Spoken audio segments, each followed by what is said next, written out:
Muraho, ikaze kuri Iga Excel. Muri iyi video tugiye gukomereza aho twagarukiye mu mashusho aheruka. Ntabwo ndi busubire mu byo twabonye, ahubwo ngiye kuvuga ku gikoresho. Ubwo ndavuga function. Igikoresho cyitwa VLOOKUP. Function ya VLOOKUP rero ikora iki kandi ikora ite?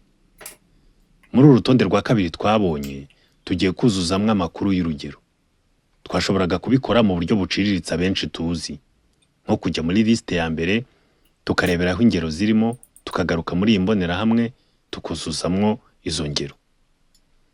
Cyangwa se tukagenda dushishura copy, tukomeka paste aho dushaka kuzishyira. Ubwo buryo bwose buciriritse turabwihorera hanyuma dukoresha igikoresho cyangwa function ya VLOOKUP. Iyo function iha amabwiriza Excel ikayibwira iti fata uru rutonde ujye muri iriya liste ya mbere, nuwigeramo urebe ku murongo uhagaze, umurongo wa gatatu.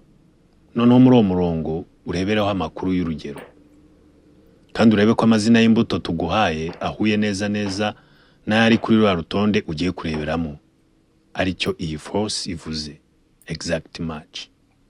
Dufite na approximately match, bivuze ngo ntibibe bihuye neza neza ariko byibuza bibe bisa. Mu mibare y'ibice ibi bintu bigaragaramo cyane. Igihe dufite imibare y'ibice dushaka kwirengagiza ibyo bice tugasigarana imibare yuzuye, tuvuge niba dufite 2.5 kuzamura, turafata ko ari 3. Niba dufite 2.4 kumanura, turavuga ko ari 2. Ibintu mu mibare y'ibice bigaragaramo cyane. Ibi bintu rero no mu buzima busanzwe tubana nabyo. Mu buryo dufata imyanzuro, hari igihe duhura n'impamvu idusaba kugenekereza, logical thinking. Niba hari ahantu wigeze wiga logic mu mibare, ibi bintu wahita ubyumva neza.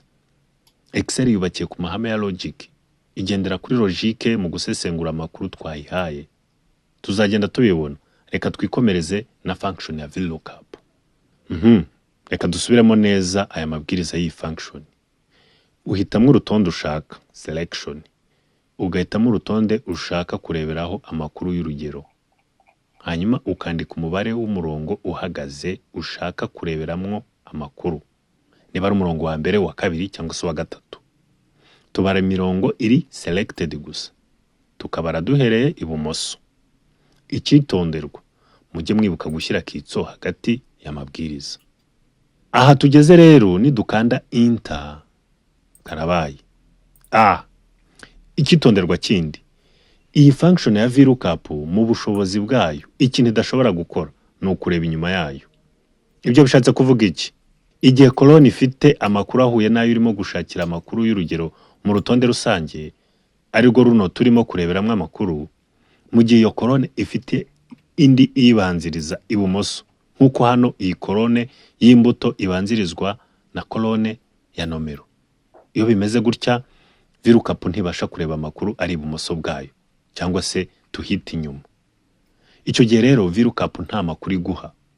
Iravuga iti ubwo ntabasha kureba ibiri inyuma kandi nzi neza ko biriyo, ntacyo nagutangariza. Ahubwo iguha error, urwego na akarongo kaberamye a, no value available. Nicyo ino error ivuze, nta makuru dufite. Kugira ngo rero bikunde iduha amakuru, biradusaba guhitamo duhereye kuri colonne y'imbuto. Colonne zibanziriza ibumoso tukazirengagiza. Icyo gihe n'umubare w'umurongo urimo amakuru dushaka urahinduka. Wari 3, ubu turawugira 2, kuko ubu ni wa 2. Hanyuma dukurikizeho force, exact match, hanyuma dukande enter. Reka tuvuge ko noneho hari igihe amakuru twashakaga ashobora kuba ibumoso bwayo dufite turi kureberaho. Tuvuge wenda nkaha ko colonne y'urugero yari ibumoso bwa colonne y'imbuto. Byari kugenda gute? Icyo gihe dushobora kuyimura. Colonne y'imbuto tukayijyana, colonne y'urugero tukayishyira iburyo bw'imbuto. Ariko se turamutse tudashaka kuyimura, hari izindi function twakoresha. Hari function yitwa XLOOKUP ndetse hari n'iyitwa HLOOKUP. Iyo turi gukoresha ni VLOOKUP, bivuze vertical lookup, irebana n'amakolone vertically. Hanyuma HLOOKUP ivuga horizontal lookup, irebana n'ama rows kuko yo atambitse horizontally.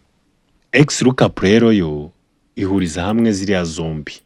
Yazanye ubushobozi izi zombi zitari zifite, bwo kutareba inyuma mbese. Tukiri aha, reka tugaruke kuri iyi formule cyangwa se aya mabwiriza y'iyi function. Nizere ko mwibuka icyo iyi mibare n'amagambo bigize amabwiriza ya function bivuze. Iyi J3 urwego na adresse za kolone y'urutonde turimo gushakira amakuru y'urugero. Bisobanuye ko ayo makuru ari muri kolone ya J uhereye muri row ya 3 kumanura. Hanyuma rero tukitsa hakaza adresse z'imbonerahamwe turimo gushakamwe amakuru, no kuvuga yo igizwe n'amaseruzi uhereye kuri seru ya B3 kugeza kuri seru ya G89. Uramanuka amarozi 89 ugatambika kugera kuri kolone ya J ya G. Izi adresse kandi zishobora kuduha amakuru ari mu mbonerahamwe. Dushobora kuvuga ko habayeho ubuguzi 89 dukuyemo kabiri bikaba 87. Kandi koko turebye kuri liste turabona ari byo. Nivuga ngo ubuguzi bwabayeho bw'imbuto ni 87 kuko ari byo dufite muri liste yacu.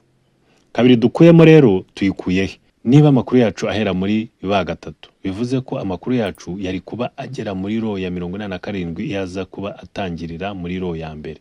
Row ya mbere twashyizemo ifoto, row ya kabiri twashyizemo imitwe y'amagambo. Amakuru yacu atangirira muri row ya 3. Niyo mpamvu ari B3. Ibi rero nibyo bituma dushyiramo undi murongo wa nimero. Naho ubundi twagakoresheje nimero za adresse z'ama rows zisanzwe muri Excel. Iyi ni ya kabiri iranga umubare wa kolone turi bureberemo amakuru. Hamwe na force twabonye icyo bivuga. Peace and love. See you in the next video.